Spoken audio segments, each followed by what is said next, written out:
What's up, YouTube? I'll show you what I've been doing on my 04.5 LOI 6-speed manual Duramax. Had a broken up pipe, bellow cracked here, obviously. So spitting a lot of exhaust out, losing a lot of power, and a lot of spool up time. I was wondering why it was running sluggish, especially with the Danville Stage 2 3794 turbo. It's supposed to spool faster than stock and have a lot lower EDTs. And I was going to put my fuel injector control module back in. Only reason why I took it out is because I bought another LOI for dirt cheap and said that we didn't have a fuel injector control module, that the one when it was bad and the dealership wanted god awful amount, and he had it at a shop and they put all new injectors in it and all kinds of crap, and I picked it up for nothing hardly. So I wanted to test, so I pulled this LOI injector control module, took them off, put it on there, fired right up, run perfect. So I bought one, put it on there, and then I got it for sale and had a lot of people looking at it, but I'm no rush to get rid of it. So I'm gonna put mine back on my original Bosch, back on this. I didn't want to put the aftermarket one on this, but and I was gonna put that on here this evening too, but I cannot find the rest of the hardware. It takes 3 of these with these special little I guess they're just rubber, so the module doesn't ground out and fry. But you're supposed to have 6 of these, 2 on each bolt, and there's 3 bolts, and I'm missing a bolt too, and I'm also missing a banjo washer, double-sided. They look like this. One is still on the other fuel line right here. You can see it. I'm just gonna go ahead and pull it off. I ordered 2 more. Just seals a banjo style bolt fitting.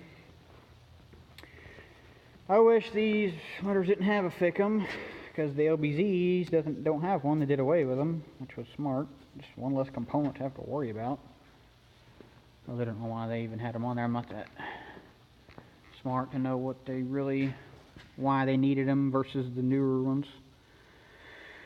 But yep, it goes there. There's 3, one there, one there, one there, and then you hook your harnesses up. No problem. And of course, I've got a lift pump on this truck, so it reprimes the system very easily. But yep, I just put the other one in there. I'm going to roll under here and show you what the other one looks like that I put in. It is I actually made a video earlier of trying to put it in, but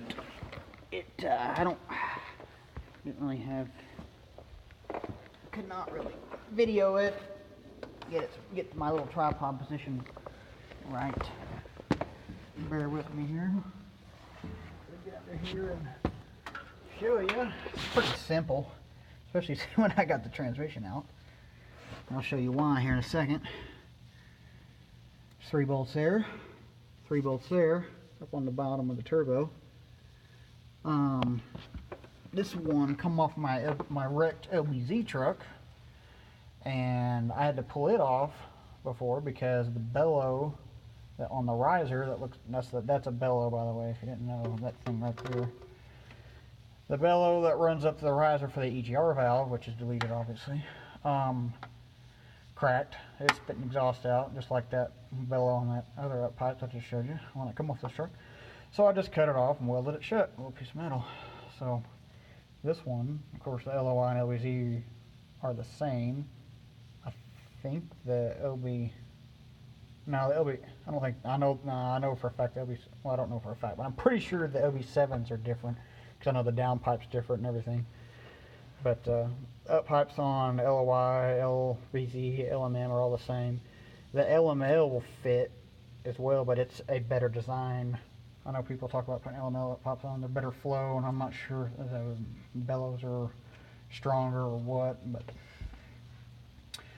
I'm gonna sell this truck, so I'm not gonna buy the Profab stainless ones like I wanted. But my LB7 truck out there is my new project, so. And I broke the input shaft on this transmission. Yeah, that's what close to 600 real world horsepower will do when you're flat footing it and cramming gears. But I'll show you the input shaft here in a second. But it's pretty simple. 3 bolts up there, like I said, 3 down here. You just zip them off and pull it out. Especially with the transmission, now it's easy. You can get my stubby impact up there and zip them out, because some of these bolts can be a real pain in the ass. The one, when I pulled this off from my LBZ, I ended up breaking 2 of the bolts off in the turbo. That was a nightmare. Yeah, so a lot, because you have to come in from the top and do these, or you can do these from the fender well. But yep. All right, now I'm gonna show you. Oh goodness, yeah, look at this thing. This is the bellow that cracked on that uppipe, and I just cut it and welded it shut.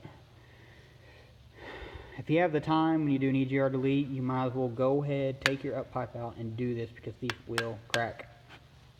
They will crack. But yeah, it's too much heat for these stock. I mean, it's too much power going through this stuff. But now I'm going to show you. I love the snapping light. It's awesome. Pretty slick. This is magnetic. The base is magnetic. Light up there, and then of course you see it's got the LED strip that comes out right there. This is what happens.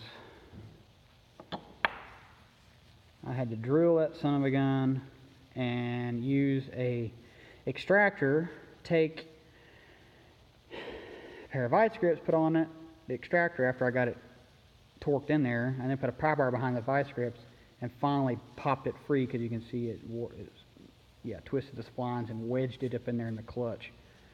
That was fun. And there's the input shaft, the rest of it. I think that's 5th gear. I think. Don't correct me on that. But you have to cut. You have to cut the bearing off. He said to get. Yeah, the bearing was non-reusable. I didn't rebuild the transmission. I've tore this thing apart before, and there's 2 gears. I think it's 3rd and 4th gear in the center of the main shaft that I did not have jaws long enough on my puller to pull them off when I rebuilt this thing, when I had it rebuilt the first time.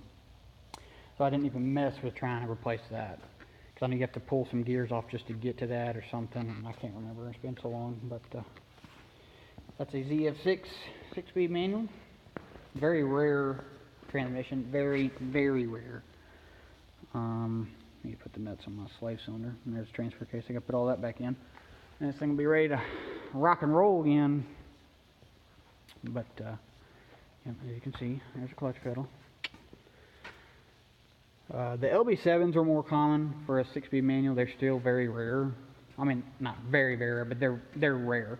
An LLY 6-speed manual is very rare. And if you find an LBZ 6-speed manual, don't get rid of it, because somebody will pay a supreme price for them. I've seen one sell had 215,000 miles on it, sold for like 23,000-24,000. Yeah, 04. I mean, it was 06 4-door short bed 4-wheel drive.